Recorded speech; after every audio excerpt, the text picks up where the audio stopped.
Bonjour à tous et bienvenue sur le podcast Parole franco-djiboutienne, un podcast de l'ambassade de France à Djibouti. Aujourd'hui, nous sommes avec Abbas et Ahadi. Bonjour. Merci de nous avoir invités à participer au podcast de français à Djibouti. On est des stagiaires, aussi en formation de 18 mois avec l'ambassade de France qui est en chargée par Vani. C'est en formation de cinématographie. Ok, Ahadi a tout dit. Moi, je m'appelle Abbas Nour Elmi et je suis technicien de laboratoire et je suis en formation cinéma ici avec Vani. Alors, tout d'abord, je vais vous demander qu'est-ce qui vous a motivé à participer à cette formation cinéma? Moi, personnellement, depuis tout petit, j'aimais le cinéma. Et j'avais juste pas l'occasion de trouver ce genre de formation. Moi personnellement, et quand je suis participée à cette formation, je ne m'attendais pas à être réalisatrice, mais plutôt je pensais être une actrice en fait. Et c'est ce que je voulais faire depuis mon enfance. Je jouais des pièces théâtrales, j'écrivais des pièces théâtrales. Je pensais que c'est dans les parties où on me formerait pour être actrice. Mais puis au fur et à mesure que je vis le cinéma, et je me suis bien intégrée et ça m'a vraiment trop infectée. Et du coup, sur le contenu de la formation, si j'ai cru comprendre, donc il y a pour l'instant 3 formateurs qui sont venus de France. En quoi ça consiste exactement les exercices que vous réalisez? Donc on a commencé par l'écriture et la production et les documentaires. Donc avec le venu c'est un scénariste, il s'appelle Anthony Carré, qui nous a très bien appris comment écrire un scénario et développer ces personnages, comment les rendre émotionnellement connectés avec les spectateurs et tout ça. On a appris et maintenant on est dans la phase d'écriture.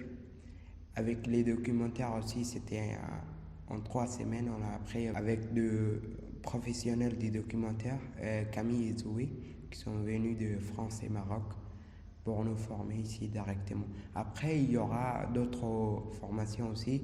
Il y aura la production qui est maintenant en cours avec Gwen et il y aura d'autres aussi, surtout sur l'écriture et la partie technique. Et du coup, j'ai cru comprendre qu'il y avait une restitution jeudi dernier. Est-ce que tu peux nous parler un peu du contenu du documentaire que vous avez réalisé?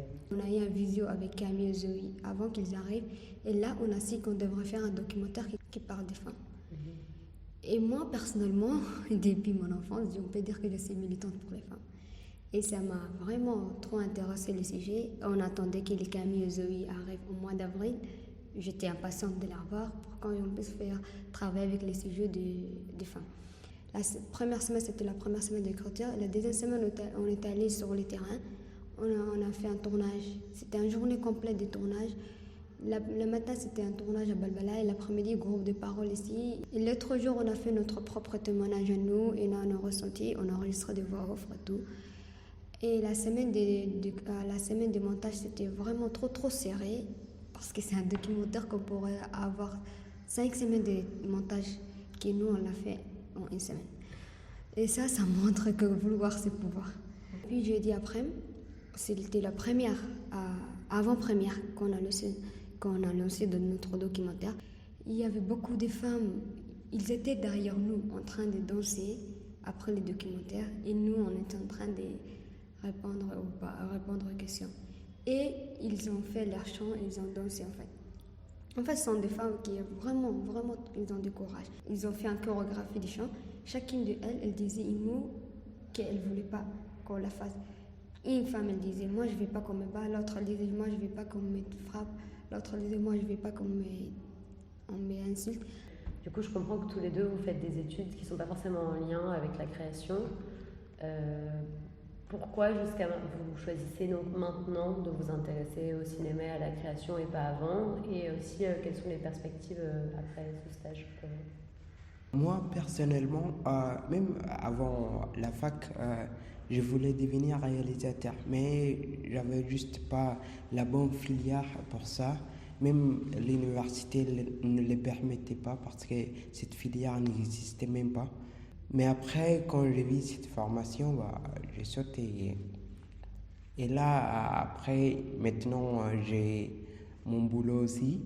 Et donc, je vais continuer en parallèle et après peut-être créer le premier studio de production à Djibouti. Et en fait, tout ça, je l'ai fait personnellement parce que je vais raconter nos propres histoires par nous-mêmes. Je ne veux pas que d'autres les racontent. Je veux que nos enfants ou la future génération regardent des personnes qui leur ressemblent à l'écran, qu'ils s'inspirent de ça et que nos histoires ont la chance, comme les autres histoires, de débarquer dans le monde et d'inspirer le monde entier. Pour moi aussi, oui, c'est un peu préparé en fait. À Djibouti, il n'y a pas ce genre de formation, ni la fac nous en offre pas, ni au lycée on a un accès à la formation de cinéma et tout ça. Je me suis dit, ça peut être une opportunité pour montrer nos cultures, nos traditions en même temps, et nos survies, comment nous on vit.